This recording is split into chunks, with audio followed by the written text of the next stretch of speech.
from someone that I know. I've seen her grow to a woman. I've seen her become the leader that she is. She's not only my friend, but she's also a member of the Board of Supervisors. Her name is Jane Kim.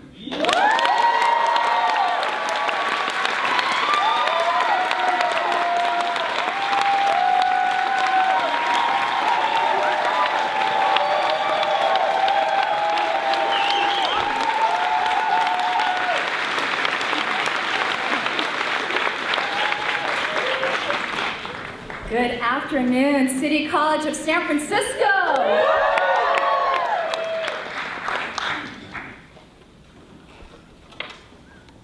So in the 20th century, America made an expensive choice. We decided that a public education, K through 12, and that this public education should be free and universal. And in the 20th century, America became great.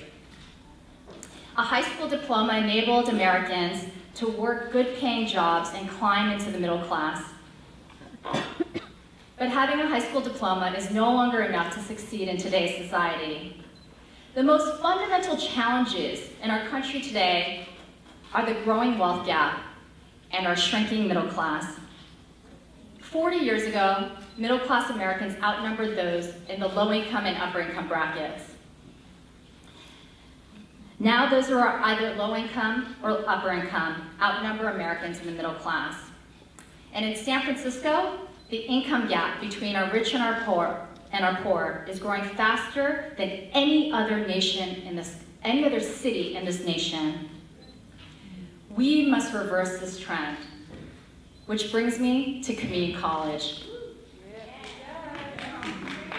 Community college is the only institution in our nation that is dedicated to lifelong learning.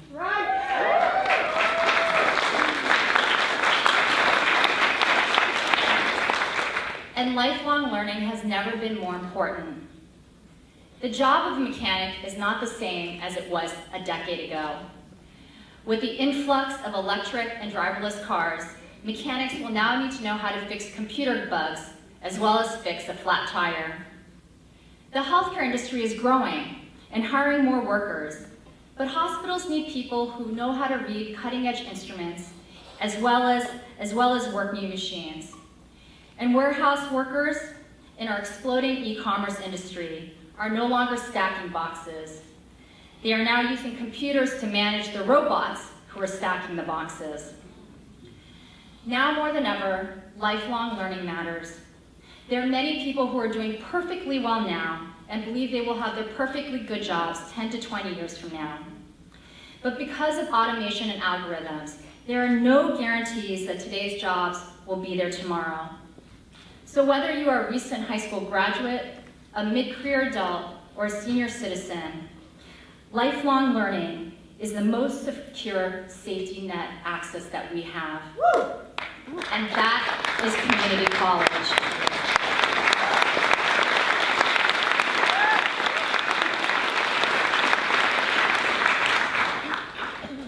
So the median income of a City College student is $50,000.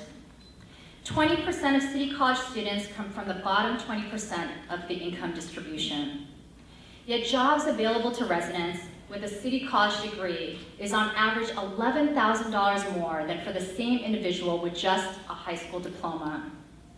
For many low-income students, City College is our ticket to the middle class.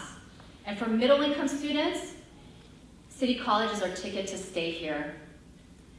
3 years ago, with the San Francisco Labor Council, I authored the minimum wage ordinance that passed with an overwhelming majority here in San Francisco. And I recognize Kim Paulson here in the audience, who's in the room when we negotiated that. But we all know that the fight for 15 isn't about lifting more people into the middle class. The fight for 15 just lifts people out of destitution. So last year, again in partnership with the San Francisco Labor Council and a big, humongous shout out for AFT 2121. We ran a measure asking the wealthiest in San Francisco to give back a little bit more to make San Francisco more equitable and make City College free. To pay for it, I introduced a luxury real estate transfer tax.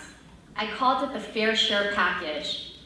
I said we can and should ask those who have profited the most in our luxury housing market to pay a little bit more to make San Francisco more equitable for all of us. Nearly 2/3 of San Francisco residents, voters agreed. And 1 month into the launch of Free City, San Francisco is showing outstanding numbers. 51% increase in enrollment of San Francisco residents.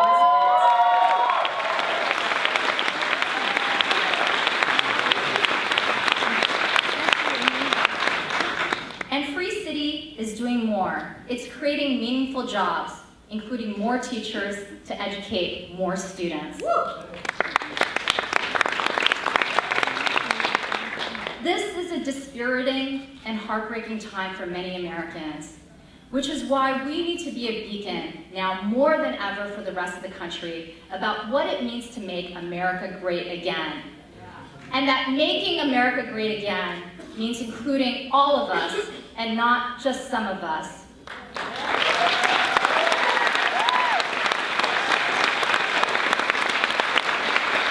And here in San Francisco, we have a legacy of being bold and progressive. We're one of the first cities to marry gay couples. The first to establish universal health care. Again, thanks to the San Francisco Labor Council. And the first to bring up the wages of all of our workers to $15 an hour by 2018. There is one national elected official who also has a legacy of being bold and progressive. He too believes in free college for all. He too believes in single-payer universal health care.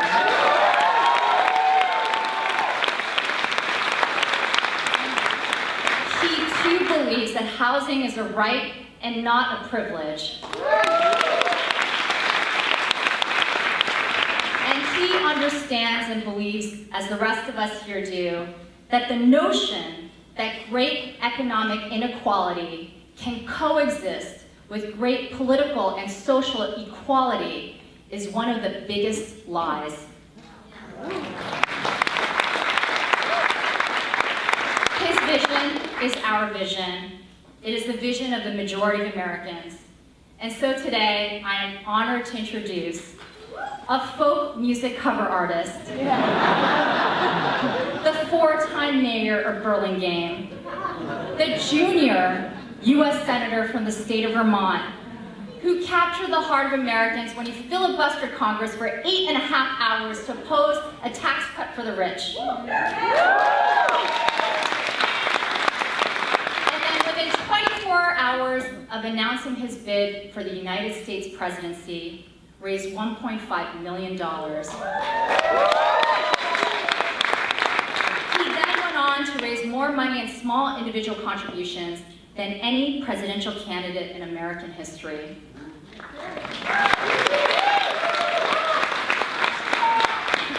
Senator Sanders has revived our faith and the faith of many Americans in politics. 2 years ago, Senator Sanders inspired me to think that free public higher education was possible today. And last year here in San Francisco, we did it. We made City College free for all of our residents.